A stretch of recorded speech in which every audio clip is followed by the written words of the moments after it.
Okay, so I think in the last video I was talking about the retrieval of treasure after a combat encounter. What do you do when the combat's over? One of the main things that you obviously need to do is to retrieve any treasure that the monsters are carrying, or treasure that's in the room. Treasure that if it's a monster's lair, then look at the treasure type, all that sort of good stuff when it comes to getting treasure, because it's obviously a big part of leveling up characters.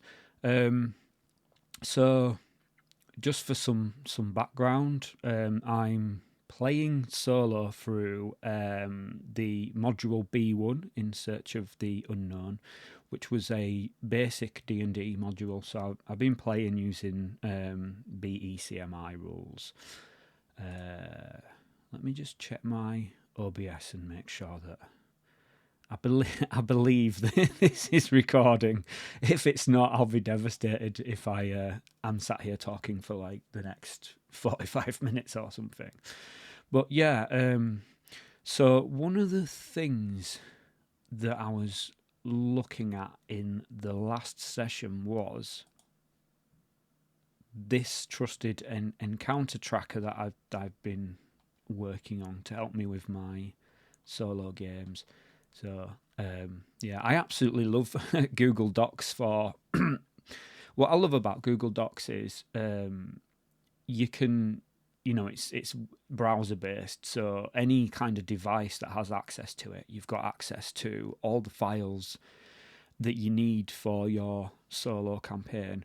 I do love to do stuff on paper. I love to roll real dice, but I seem to be moving more and more towards using digital tools, just because it just makes the campaign a lot more accessible, a lot more mobile. You can be kind of walking walking to the shops or something like that, and you get an idea or something you want to just check, and you can just open Google Docs on your smartphone or whatever. So it is a useful tool, but I think wherever possible, I feel like you want to try and capture that old school aesthetic. Especially if you're playing old school rules, you want to try and immerse yourself in that as much as you can. So I try and get the balance right, but definitely for the sake of making these videos, they benefit from me being able to just kind of open OBS Studio and bring my Google Docs up. And anyway, I'm digressing here a bit. So so just for some background, the party was subject to a wandering monster check within the dungeon, and they ended up, I rolled up randomly orcs. They ended up having an encounter with 3 orcs that were escorting a cart of loot, and they had 4 prisoners that they'd enslaved, 4 humans, and these humans were being forced to carry some of the treasure. Yeah, I had to quickly pause it a second there, because I've got my 2 cats are just they're messing about in the background somewhere, and I can hear them meowing. They don't like closed doors, and I shut the door to record, just to try and get a slightly better sound. And yeah, they don't like it sometimes. I have to get up and open the door so they can come in or leave, and they tend to be quite in and out, so it does get pretty annoying sometimes. But yeah, so where were we? So yeah, the orcs. So they had this combat encounter, and 2 of the orcs were killed. One of them was surrendered, and then they fled.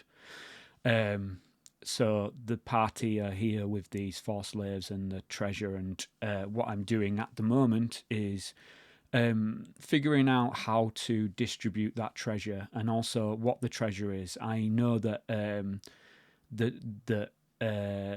was. Hang on, I'll bring my encounter track up here. There was 30 gold pieces of loot in the cart, and the slaves had various quantities of loot. One of them had 3 gold pieces, 2 gold pieces, 3 gold pieces, and the last one, who was this was a randomly generated thing, but the 4th slave is actually the cousin of one of the members of the adventuring party. So basically, the way that came about is, so I'm going to open my own solo rule set. So this is a rule set that I'm just kind of building up. If you've watched my videos before, you'll probably have heard that, you know, I've kind of built my own solo rule set, you know, taking inspiration from various places, and every time I come across a part of the rules that are silent and I need to make a ruling, or I need to sort of alter the mechanics slightly for solo play, I record it all in here, and it's all, you know, as organised as I could possibly make it. Hoping to publish this one day, but it's very much a work in progress. So, yeah, slave number 4. So I'm just going to briefly touch on this. So I have what's called an oracle system, which I use it as little as possible, because I try to have more robust rules rather than relying on oracles. I have talked about this in a bit more depth on one of my other videos. The title escapes me at this moment in time. I think I've done a couple of videos on oracles, but basically I have a simple yes/no answer system, and within that, you might have a yes with an unexpected event, or a no with an unexpected event. And I have created this table of unexpected events, and one of the results is random relationship. And then I have at the back of my book, in some miscellaneous rules somewhere, let's see, I have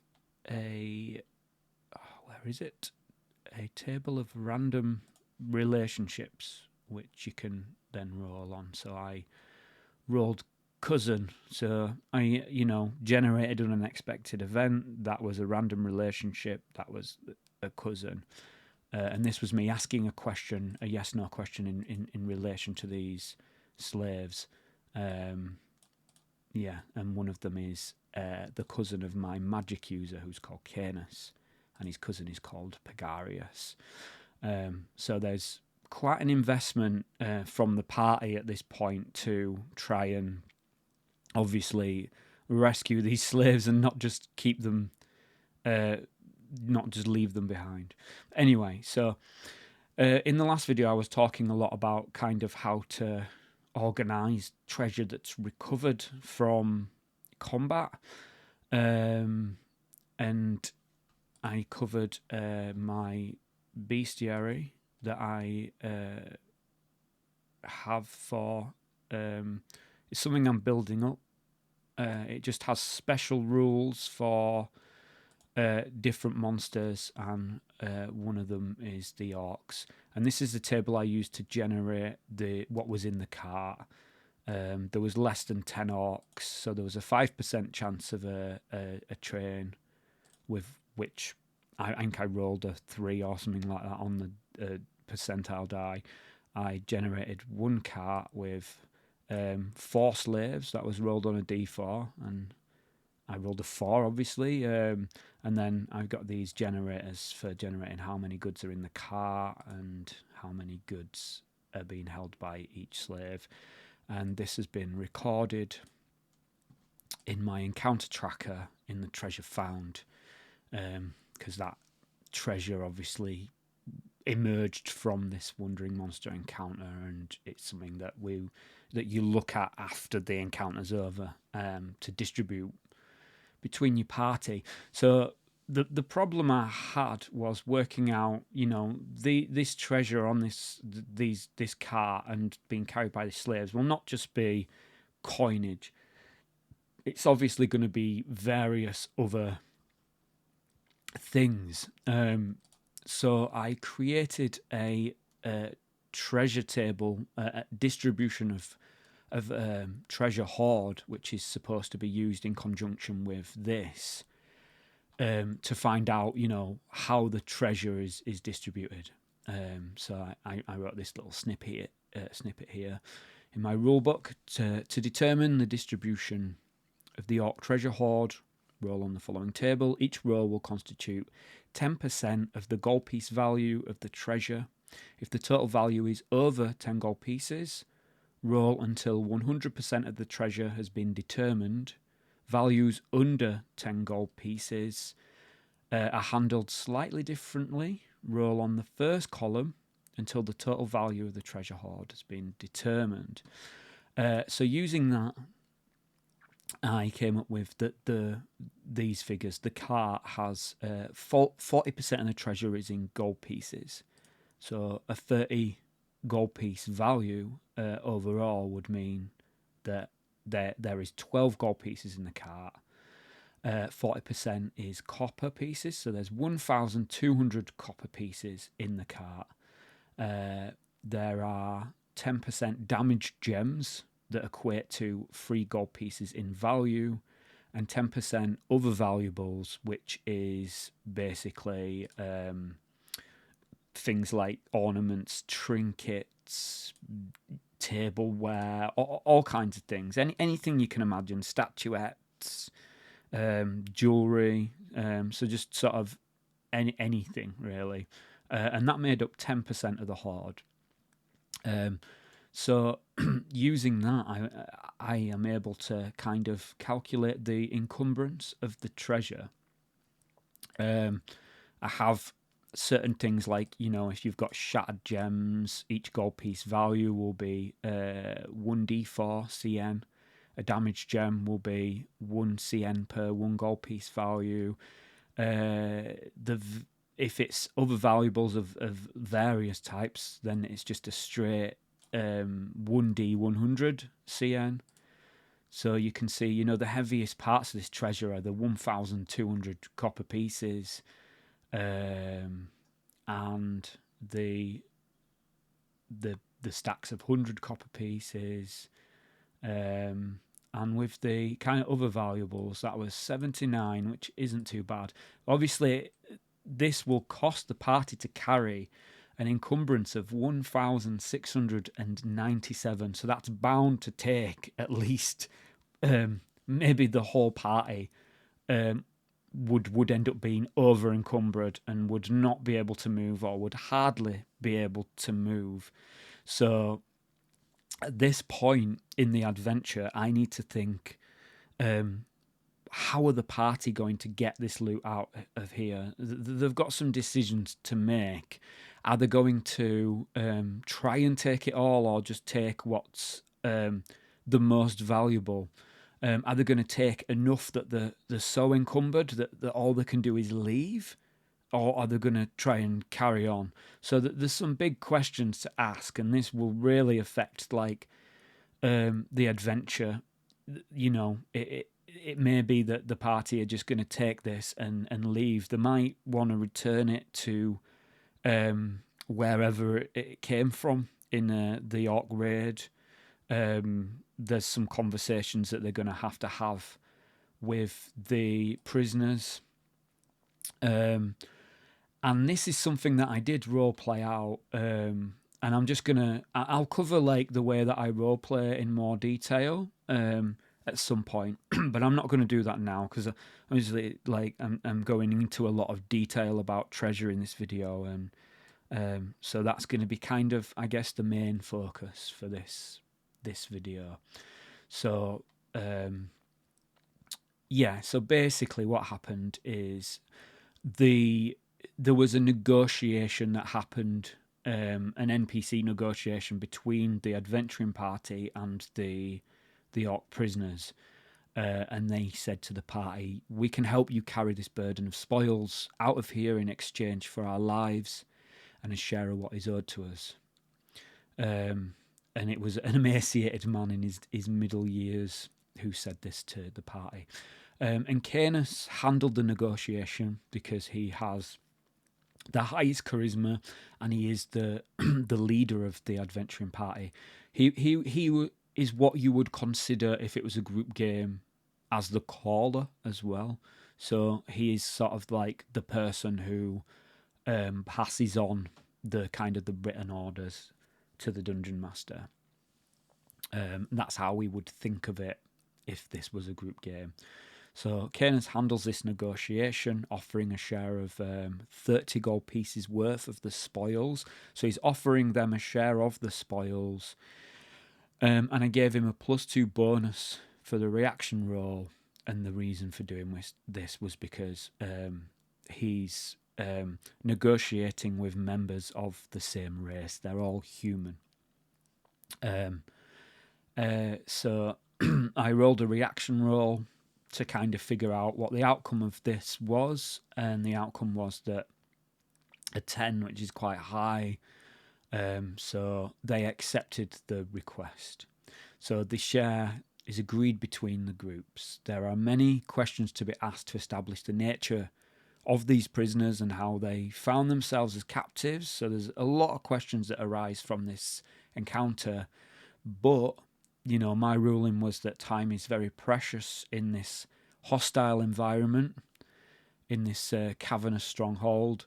So they're not going to sit there and have a massive conversation. They're going to focus on moving, because obviously there's a chance that they'll encounter more wandering monsters, or the conversation will be overheard.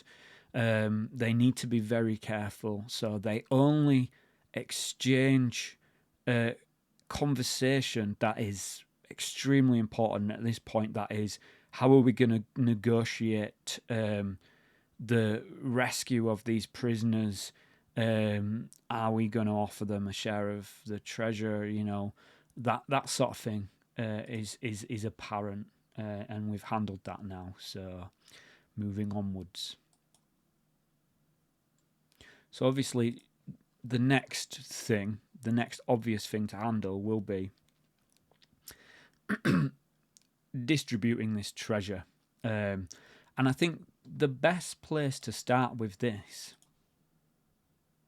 so if I just grab my phone, I actually made some notes yesterday. I had a bit of an epiphany about how to handle this situation rather than kind of looking at bag space for each character. I thought, basically the note says, have an overall party encumbrance and place all treasure in this up to a target encumbrance. This is the hoard and will be retrieved and taken out of the dungeon if it is enough treasure. So this is just kind of like a brainstorm moment I had. So I'm not going to kind of figure out the decision just now of how much treasure the party are going to take. What I'm going to do is I'm going to work on this quick reference sheet that I have. This is sort of like, I use it for creating an adventuring party. So this document here is what I call my adventure sheet, and it has like the adventure background, what the current focus is. I use this sheet here to create the adventuring party, just the most important stats to start with. And then this can be used as a quick reference whenever needed. I have tables for the marching orders and what the party are doing while they're in the marching orders. Canis is mapping. Theris has got a torch. Velin has got a torch, and he's continuously probing with a 10-foot pole as well, just to sort of, see if he can come across any secret doors and things like that. And I have party marching orders for different scenarios. So this is if they're in a 5-foot passage. And this is also a quick reference guide as well. It has party's armor class and status effects, and these are all things that I just kind of develop as I go along. So they change all the time, you know. And the idea is that eventually I'll have like a really useful document for myself that's easy to use and kind of covers all the situations that I want it to. But I have marching orders for 10 feet passages and 20 feet passages as well. So anyway, we're looking at the party creation sheet. So I want to put some fields in here to track how much bag space in total exists across the whole entire party.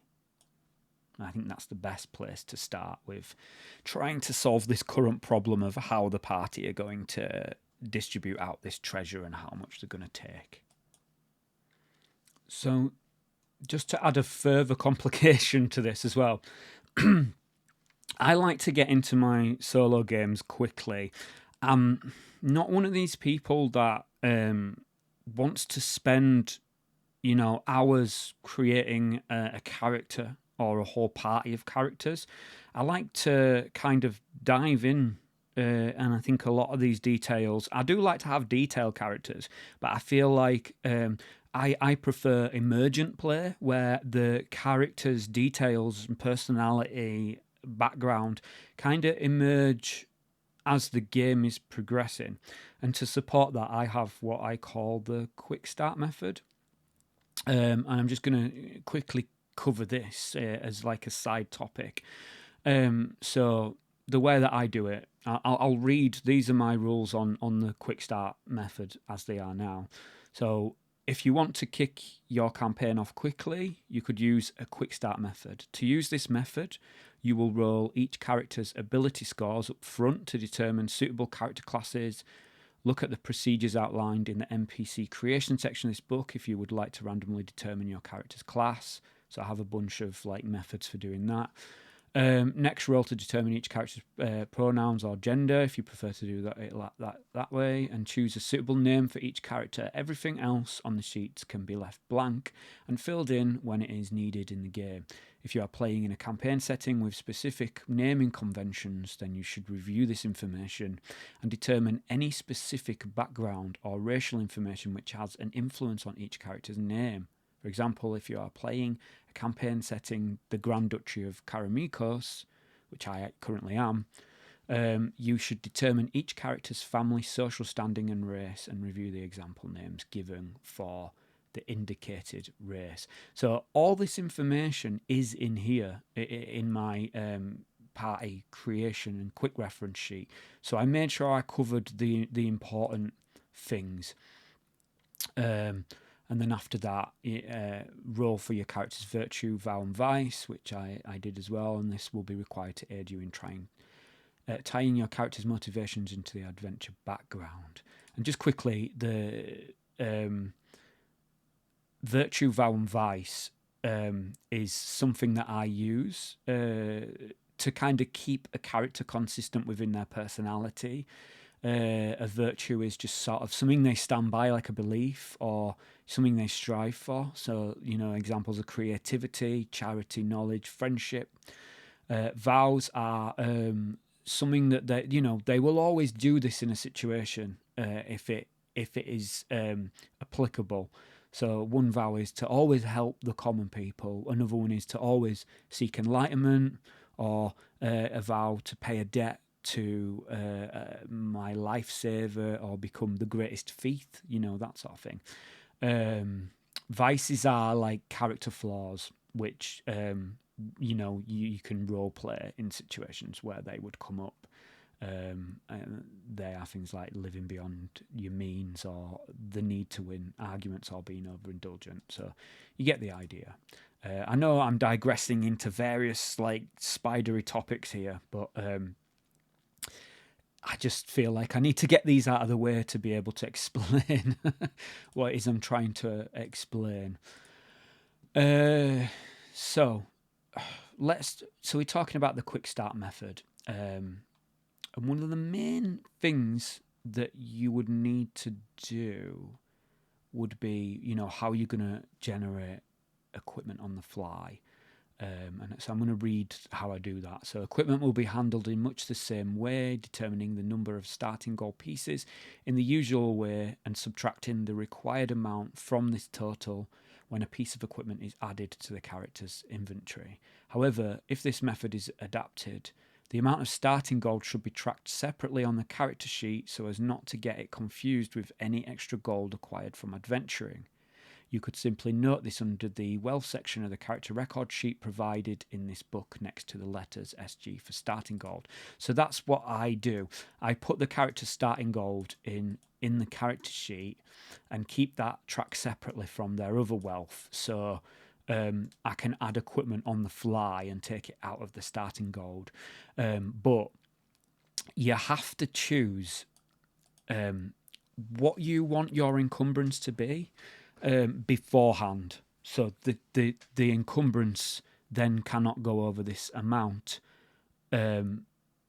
Because obviously when you're moving through the dungeon, you're going to have a movement rate. And if you can just buy starting equipment as you go along, that the encumbrance might change, which will affect the movement rate, and that will affect the integrity of the game. And I don't like to break rules. I like to stick to the rules as robustly as possible. So any time I do anything different, I try to sort of, it's only allowed if it's not going to affect the way the rules influence the game. So you can go over that encumbrance, but only from acquired items that are acquired outside of buying basic starting equipment, if that makes sense. So the reason I mention all this is because I don't know how much bag space any of my characters currently have because I'm using the quick start method. So I need to make that decision now in order to find out how I'm going to distribute this treasure. So I've decided I'm going to add a new rule to my quick start method, which is a rule about randomly determining the character capacity of each, the carrying capacity of each character in the party, and that's very much based on what they choose in terms of starting equipment. Like they might have a small sack, they might have a large sack, they might have an extra backpack, that kind of thing. I kind of think it'd be fun to sort of randomly determine this, as though, again, I'm playing from the perspective of the dungeon master, so I have no influence over how much carrying capacity my the group that I'm running through the adventure has. So, in order to automate that circumstance, it could be randomly determined. But alternatively, if you want to kind of play from the perspective of the players, then don't randomly determine it. Just choose as you normally would if you were playing D&D as a player in a group. I basically like to have both options covered. So depending on where you're coming from, if you're a dungeon master that likes being a dungeon master, but you want to play D&D on your own, then you want rules to automate player behaviour. And equally, if you're a player that wants to recreate how it feels to be in a group and to be run through something by a DM, then you want the perspective to be from the player. So these two bases both need to be covered. I try to cover both in my solo rules so that I have the option to switch from one to the other as I see fit, depending on what I would find most fun in that situation. So this is what I've come up with initially. It's pretty simple, really, pretty straightforward. Almost kind of trivial at this point, but this is something that this is what I like to do. I just create a simple rule and then I expand it as the situations arise within the game. So I might need to come back to this table from a different context and then kind of increase its complexity to handle, more detailed situations in the future. But the way that I'm looking at it, I mean, you're not gonna buy a backpack for 5 gold pieces to carry gold when you can buy a large sack for 2 gold pieces that can hold more weight. Backpacks, are bought for keeping other equipment, but an actual sack is what you would kind of presume for collecting treasure. That's the way I see it at this point. And, as I progress through this campaign, situations might arise that prove me wrong on this topic. But I think as far as dedicating bag space to treasure is concerned, you're going to pick either a small or large sack. If you've got only a gold piece, you're not going to be able to afford anything except a small sack. If you've got more than 2 gold pieces available, you're going to have the choice. And I think maybe just a roll on it would probably suffice to determine that randomly. If you've got less than a gold piece, if you're starting gold left, you're not going to have any options. So you're not going to be carrying any equipment, any sacks to get gold. So the next step will be looking at the individual character sheets, the starting gold they've got left. I'm going to be rolling to see what each character, what kind of sack each character has in order to carry this gold and treasure that they're picking up. So all of them have enough starting gold to be able to have the choice between the large and small sack. So it's going to be D6 rolls for all. So let's do this then. So we've got a large sack, a small sack, a small sack, and a large sack. So I've added the information to each of the character sheets, and I've updated their starting gold and encumbrance. So altogether now we've calculated that the party have a carrying capacity overall of 1,600 CN. So we're not quite there yet, because the next thing is obviously that's the amount of space they've got in the sacks, but you've got to also look at like the encumbrance, like how encumbered a party can actually become. So we need to do some calculations for that as well. So I've been working some stuff out on a calculator here. So I feel like the best way to handle this is to look at, so we've got a party carrying capacity, which is essentially how much bag space the characters have available. And I'm not including backpacks in this because they will be dedicated to adventuring equipment. So we also need to take into account how much encumbrance the party have left to spend to keep their encumbrance below a certain threshold. And there's, I guess, 5 levels of encumbrance in the game. You're not encumbered if an individual character is carrying less than 400 and they get their full movement speed. But then when you start getting into the higher numbers, each level corresponds to a lower movement speed until you can't move anymore. So this 5th level here is the highest you can go. So what I've done is calculated, there's 4 characters in the party, so it will be each of these numbers here times 4 for sort of calculating, what the top end of encumbrance the party can obtain before they slip into the next level and then eventually slip into not being able to move at all. So all I need to do really is add up the encumbrance, the current encumbrance of each character to figure out how much encumbrance they have available to spend.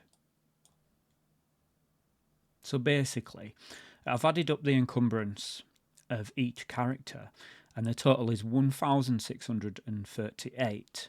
So they, because the upper limit for the whole party is 1,600 for them to remain unencumbered at level 1,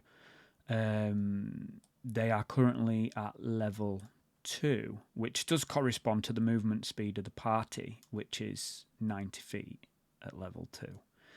And they still have some headroom. They've got up to 3,200 coins of CN of encumbrance left, not left, as the upper limit.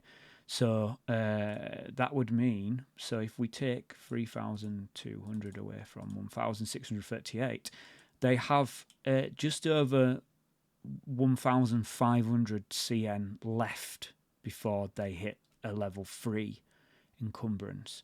So if I go back to the encounter tracker, so 1,697 is the total encumbrance.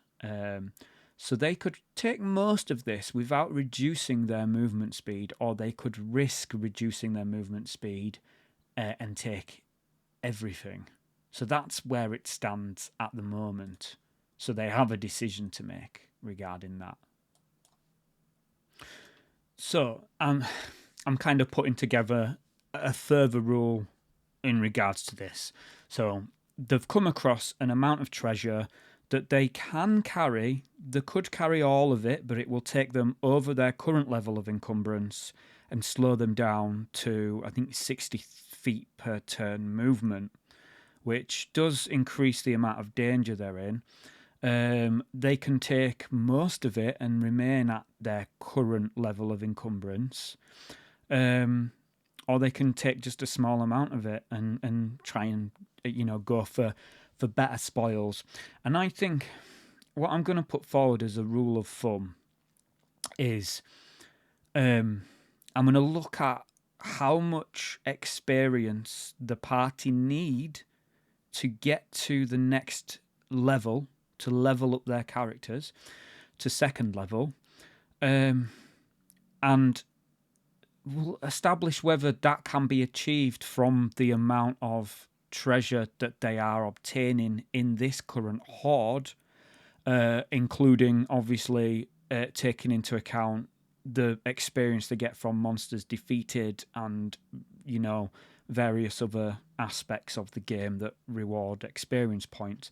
And if the total experience will get them to second level, then there will be a very high chance that they'll take the money and run, basically. So I'm going to look into that and spend a bit of time calculating that and putting some rules together to sort of explain this approach. I'm going to do that because I've been, this session is kind of knocking on like 40 minutes. So, and I feel like I've kind of covered the topic at hand, which was kind of how to work out how much encumbrance a treasure hoard is going to have in total, and generating how the percentage of the distribution of the treasure. I think I've covered that in pretty good detail. So in the next video, I'm gonna continue looking at this current scenario and look at putting some rules together for helping the party decide whether they're going to take the money and run, or whether they're going to just take some of it and keep going. So let's see what comes out of that. So I hope you will join me in the next session. And I hope you got some value out of this one. So yeah, thanks for watching, and I will see you next session. Goodbye.